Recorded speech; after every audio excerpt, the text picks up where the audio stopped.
What's up, y'all? I'm NeShiaTheActress, and this video today is going to be a lot different because I'm going to be very transparent. I've almost been in Atlanta 5 years, and I feel like I'm in a space to talk about what the hell has happened in 5 years that went so fast, okay? So I graduated from Tennessee State University. Woo! And I'm like, I'm moving to Atlanta because I visited Atlanta when I was 16, and I loved it. Like, okay, you got black people doing stuff. Like, I'm gonna start in Atlanta. I'm gonna do theater. I had my theaters picked out where I went to audition and everything. We all know plans do not go as planned, sadly. So I got here, I'm talking about I'm transitioning, I'm getting work here, as far as like transferring my job that I had in Nashville. I'm coming down on the weekends from Nashville, and I'm looking at apartments. I'm ready to like put down money on the apartment. I'm doing my due diligence, you know what I'm saying, to transition, excuse me. I get here. Everything that I was planning did not go as planned. So then I'm kind of like not necessarily stuck here because this is where I want to be, but like I end up like staying with family, and y'all know how that go. It really wasn't, it didn't end well for whatever reason. So I'm by myself. Like, I'm out here by myself. I didn't know a lot of people. I didn't know people in the arts or entertainment industry, not even a friend that we can practice monologues with. Y'all, I was writing poetry at the family member's house, like trying to quietly post videos on YouTube, quietly do my monologues because I'm in somebody else's crib, and I felt so like I really cry a lot of times. I cry myself to sleep because like I moved and like things were in storage in Nashville, and I moved here with nothing. I moved here with a couple of duffel bags, my laptop. And that's really it, like shoes and clothes and things I could carry. You feel me? So I came here and trying to like start something. I'm like, I'm an actress, like I'm gonna go to Atlanta, you know, and it's nothing wrong with that because I feel like I'm an actor, you know what I'm saying? I'm doing this shit. So with that being said, I don't know, I was truly depressed for a long time because, you know, I don't know about nobody else, but I don't feel right not having my stuff together. And it's like, man, I had planned everything so I can avoid that because I moved to Iowa, I moved to Cali, I moved to Nashville. So I'm like, okay, I can go about moving to Atlanta a lot differently. I had to start over again. So the things in my story, like, just to be real, because like I was broke, like, and then I started working in the salon. You know, you trying to like get your stuff up, get your clientele up, get your money up, get people to know you and stuff. Mind you, I don't know nobody here. So I'm working in a salon, my first salon, first job, and scratched it, okay? So when I first got here, I was trying to work at Qdoba at the airport, okay? Because I worked there in Nashville. So, came here, like I said, things didn't go as planned. So I started working at this weave shop, $50 weave shop. They was trying to finesse me and like not pay me all my money. These people didn't know how to do hair or whatever, and was trying to tell me what I should be doing and stuff. I'm like, bro, you don't do hair. So that was that. Then I worked at Del Taco. I worked at Steak and Shake just for orientation. Like it was to that degree. Like, you know, just trying to make it work. And I hated every job. You know what I'm saying? Like, what else? I was in a lot of like janky productions, or you know, people would like try to take advantage of what you know. And you know, I'm going there, I'm trying to get to know people, and I'm trying to be in my element. I'm trying to be in the arts and stuff. And it's like, it wasn't what I thought. A lot of people wasn't what I thought. I met people working in the salon that were cool and some that wasn't. A nigga was hungry. Okay, like I'm just be real. Like a lot of times I was just hungry, literally and figuratively. I ain't have money for food, y'all. Like I'm talking about you. And anybody that knows me know you would never really like see me cry. But I was crying, like I was crying myself to sleep. So that's also, and this is in the first year that I was here. Okay, so it's like all this stuff is just feeling like, oh my God, this is not for me. What the was I thinking? But it's like, okay, this is what I want to be. Like, you know, I know it can work. And that's was me. Like, I know this can freaking work. And so time progressed and I started meeting people. I started doing more, getting background work for TV shows and doing other plays that were a little bit better and meeting more like-minded individuals. You know what I'm saying? Y'all, I got stories for days, but I know this ain't gonna be no long video. I might do a part 2. I don't know. But like I had people like treating, because like I had people treating me like the underdog and like just making me feel bad at some places I was at, some people I was around, and I didn't like feeling like that. You know what I'm saying? So I endured a lot of that. I'm like, people made me feel like I was the scum of the earth. And it was nothing on my end. It was just because they were in a better place than me. And come on, do I really gotta say more? You catch my drift. So they was in a better place than me, and it was a lot of fake love going on, and that made me want to leave, you know, but I didn't. So in 5 years, I really stuck to my guns. I'm also a brand ambassador for Iconic Hair. Follow them on IG, get you some good hair, okay?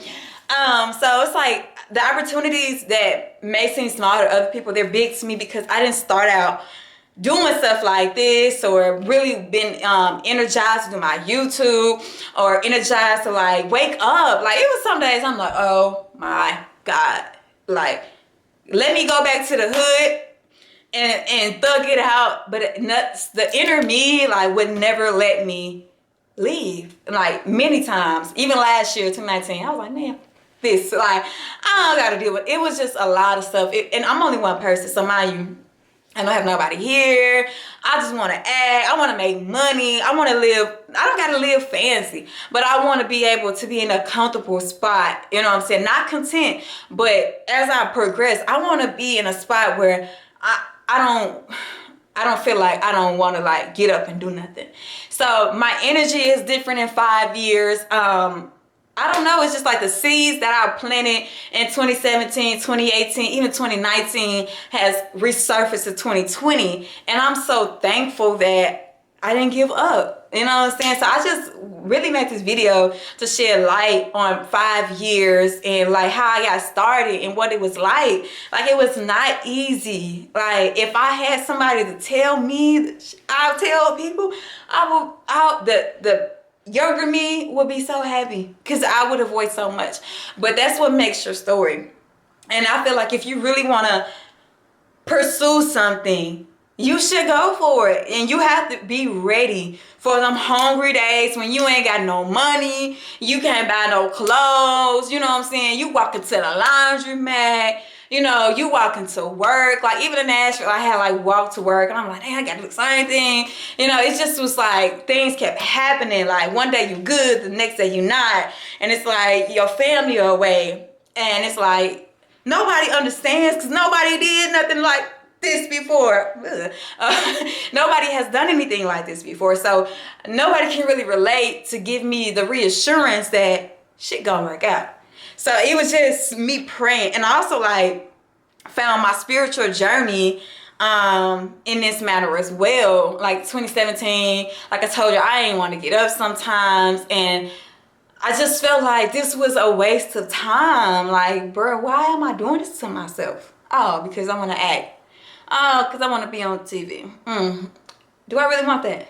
So I had conversations with that with myself, and I started like listening to motivational speeches because I was depressed like for a long time, and nobody know how severely depressed I was. And I don't mind talking about it now because I'm in a better spot, a better mental space. But I was depressed. Okay. Like not wanting to do nothing and just not eating, and you know what I'm saying? Just it was a journey. And it's like my spiritual journey in 2017, like I started listening to motivational speeches and I started feeling enthused. I started doing my affirmations and my whole like attitude started to change. Still was in messed up predicaments, you know what I'm saying? But it was like, okay, all right. It's light at the end of the tunnel. You know what I'm saying? Things not perfect now, but honey, I'm so glad I'm not me in 2017, 2018, 2019. Even the beginning of this year, I had a mental freaking breakdown, okay? Because it was like, bruh, do I really, and those are real conversations you have to have with yourself. Do I really want to do this? Am I really ready for this? Am I okay with struggling? Because there is light at the end of the tunnel. You just got to get there. Are you ready for that darkness? Do you love whatever you love that much? Were you willing to be broke, not go out, not vacay, not because because you just don't have it, because you trying to do X, Y, and Z over here, but you got to make those sacrifices. You know what I'm saying? And if you love something, if that's what you really want to pursue, do you love it? You know what I'm saying? Do you love it enough to stick it out 5 years? Do you love it enough to change your mental capacity? You know what I'm saying? Do you love it enough? And I could go into a lot more details, but I don't want to make this video like super long. But yes, just a little light on my journey. I have did good things out here. I have been on set with different celebrities and stuff like that. And I'm thankful for that, because where I'm from, we don't get those opportunities. So those are the things that kept me going. I will say, me going to set on a professional set for a TV show and seeing people that I grew up watching, I'm like, yeah, I'm supposed to be here. So even though I was broke, I was hungry, people was turning on me, people was treating me like I wasn't worth a damn, I said, I belong here. Okay, I belong in this city, on this set, right now. That's what I deserve that. And that's what kept me to, I deserve it. That's what I kept telling myself. I deserve it. I might be not in my own spot. I might be walking to get something to eat, but I deserve it. So those things just kept me motivated. I started getting into like crystals and stuff this year. I know people feel how they feel about that stuff, but those are the things that I elevated, you know what I'm saying, spiritually. And like I prayed constantly. My relationship with God got stronger. The relationship with myself got stronger, because I deserve this shit. I deserve it. And that's just how I felt about it. And when I grew that mentality and started changing like how I thought about things, and how I thought, because I was thinking like, bruh, I should just quit this stuff. Like, what is the point of me being so messed up for a dream? So I was like, I should just, but no, I deserve it. I deserve to be right here. And then of course I had my motivational things from Steve Harvey, Taraji, and things like that. And those things continuously play in my head. Like, okay, Tyler Perry was homeless. Okay, Steve Harvey was homeless. Taraji went to LA with $600 in a whole mini human being, a little baby. You feel me? So it's like, I can do it. It's no way that I can't do it. No way. So that's what kept me, y'all. 5 years. I'm feeling great. I'm in a gym, you know what I'm saying? Like, I'm around better people. We doing projects. We starting businesses. So I just thank God for that. I thank myself, you know what I'm saying? Because I didn't give up on, it started with you. I didn't give up on myself. You know what I'm saying? I ain't gonna get emotional, but I didn't give up on myself, dog. Like, and I wanted to. You know, people was like, Neshia, I deserve it. And now I'm in the spot. You know, in this 5 years, I lost people and lost things, materialistic, lost myself, hell, lost my mind some days. But at the end of the day, I feel like I belong here. I belong on TV. I belong with the greats, because I'm great. So yes, my 5 years in conclusion has been one hell of a ride. It's been emotional. It's been depressing. It's been luxurious with my spirituality and with my relationship with God, and those relationships with my current friends that stuck it out with me. Like, they know, if they see this, they know we done been through it. You feel me? So I appreciate that. That's luxury to me. You know what I'm saying? Being in my own space and stuff now, after things ain't going my way 4 years ago, and it's just like, 4 or 5 years ago, it's like I'm thankful. Like I'm just so thankful. So within this 5 years, I learned a lot about myself. I learned a lot about my grind, my integrity, my determination, my ambition. Okay, like I learned a lot. So if you're watching this and you feeling like you want to make a jump or a leap or something, even a tiptoe, do it. But be ready. Make sure you love whatever you do well enough or so much you're willing to rock out with whatever come your way. And I know my journey is not done, you know what I'm saying? But I ain't where I used to be. So in 5 years, I'm happy to say that. And I'm telling you, I'm gonna cut this video short, but in 5 years, I came a long way. I ain't give up on myself. And the people that gave up on me, you know, real fast, you know what I'm saying? Because you know, and for like the people that doubted me, you know, whatever, birds to you. But yes. You got some shit you want to do. I don't know if I should be custom like this, but if you got some things that you want to do, don't be scared. Just be gentle with yourself and real with yourself. That if this is what you want to do, you're going to fight for it. Fight for that.